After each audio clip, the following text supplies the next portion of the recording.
so deeply and passionately for each other. They protect each other.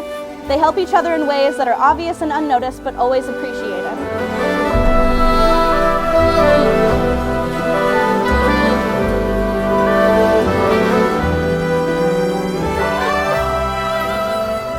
Cassandra, my love, today traditionally marks the first day of our lives together as married partners.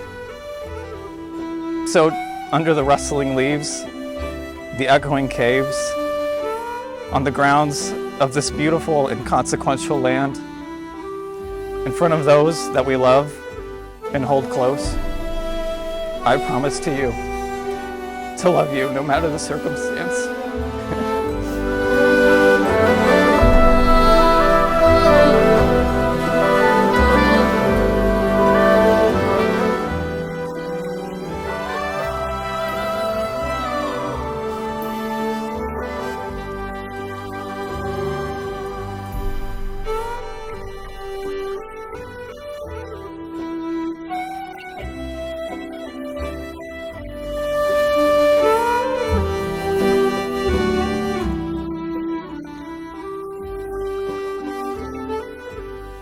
I am yours, Cassandra, and forever will be.